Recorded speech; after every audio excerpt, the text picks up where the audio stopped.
Hai, saya Nazatu Fairuz dari Buat Lapar. Hari ini saya akan kongsikan cara untuk membuat resepi kek sponge hazelnut cheese leleh. Dengan nama pun dah sedap kan? So, jom kita tengok resepi dia. Sebenarnya nak buat kek sponge ni memang sangat senang. Yang penting teknik nak buat kek tu kena betul. Mula-mula bahan yang kita perlukan adalah telur. Saya gunakan 5 biji telur yang bersaiz A. Ataupun boleh juga gunakan telur yang bersaiz B. Kemudian masukkan gula caster. Kalau tak ada gula caster, boleh gunakan gula kasar biasa. Gula ni saya dah kurangkan sukatan dia, so kek ni nanti tak terlalu manis. Okey, ni bahan penting yang perlu ada kalau kita nak buat kek sponge, iaitu ovelet. Ovelet ni kita boleh beli kat mana-mana bakery ataupun nak beli online pun boleh. Tapi make sure cari yang halal. Lepas tu boleh masukkan sedikit esens vanila. Kita pukul semua bahan ni sampai dia sebati dan betul-betul kembang. Masa kita pukul ni, make sure pukul pada kelajuan yang tinggi ataupun kelajuan yang paling maksimum supaya telur dan semua bahan ni betul-betul kembang. Sebab ni adalah tips yang paling penting kalau kita nak kek sponge kita jadi lembut dan gebu. Kalau nak tahu macam mana adunan tu dah betul-betul gebu, selalunya dia bertukar jadi warna pucat macam ni. Okey, ni bahan special yang akan saya masukkan kat dalam kek sponge ni, iaitu hazelnut spread with cocoa daripada Kotura. Hazelnut spread ni memang sangat sedap. So kalau kita masuk dalam kek ni, confirm kek kita akan jadi lebih sedap. Hazelnut spread ni boleh letak lebih kurang dalam 2 ke 3 sudu. Hazelnut spread ni memang sangat sedap sebab dia diperbuat daripada 100% koko. Lepas tu dia tak ada colour dan flavour tambahan. Selain daripada buat kek, hazelnut spread ni memang sangat sesuai lah kalau kita makan dengan roti ataupun biskut. Yang penting dia halal. Kemudian kita pukul lagi adunan ni sampai dia sebati dengan hazelnut spread tadi. Lepas pukul tu saya rasa macam tak cukup rasa hazelnut tu. So saya tambah lagi 1 sudu. Okay, lepas tu kita boleh pukul lagi lah sampai adunan ni betul-betul sebati.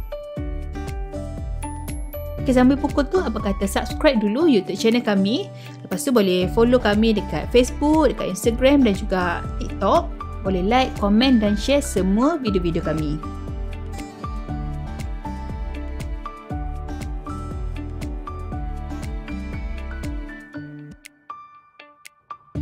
Okey, bila semua bahan-bahan ni dah sebati, kita boleh masukkan tepung pula.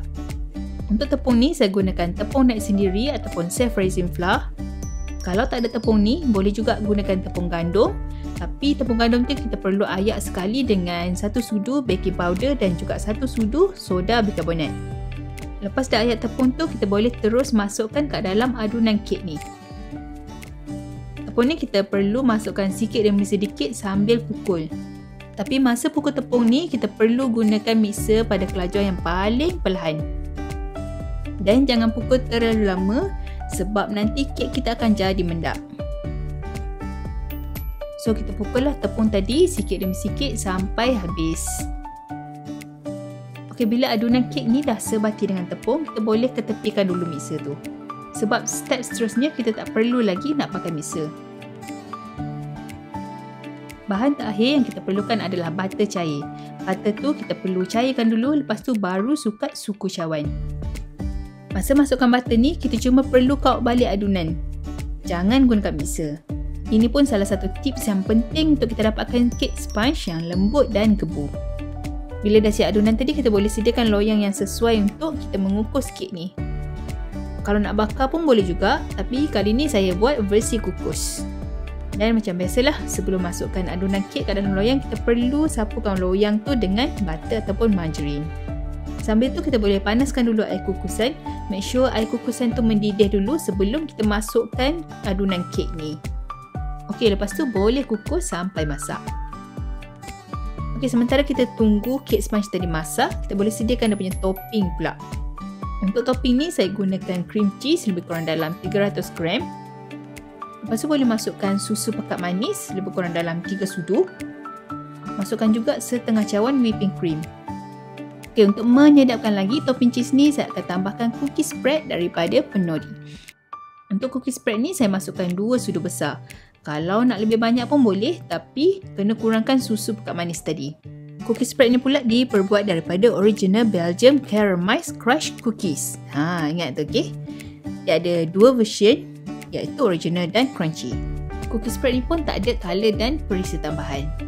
So nanti tak adalah kita punya topping tu terlalu manis. Kita pukul semua bahan-bahan ni sampai dia sebati dan agak kembang sikit. Bila adunan tadi dah sebati, kita boleh tambahkan susu full cream. Okey, susu full cream ni sebenarnya optional. Kalau kita nak topping cheese ni lebih cair, kita boleh masukkan susu. Kalau nak pekat, tak perlu letakkan susu tu. Masa letakkan susu tu, kita boleh letakkan sikit demi sikit sampai dapat kepekatan yang kita nak. So, bila dah nampak okey, tak perlu tambah lagi susu. Okey, inilah hasil kek sponge hazelnut yang saya dah siap masak.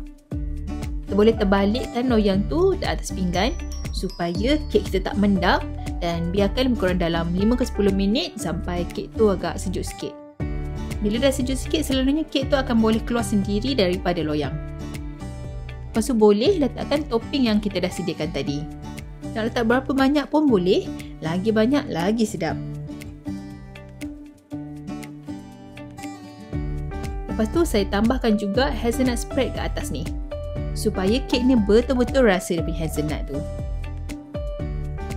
So dah siaplah saya punya kek sponge hazelnut. Kalau nak tambah topping yang lain ke atas tu pun boleh juga. Sebenarnya kek sponge ni adalah resepi kek sponge yang biasa je, tapi dia jadi sangat-sangat special dan sedap bila kita tambahkan hazelnut spread dan juga cookie spread. Brand ni adalah antara brand yang baru yang ada kat pasaran. So jangan lupa dapatkan kedua-dua spread ni sebab dia memang sangat sedap. Yang penting dia tak ada pewarna dan pengawet dan tak ada perisa tiruan.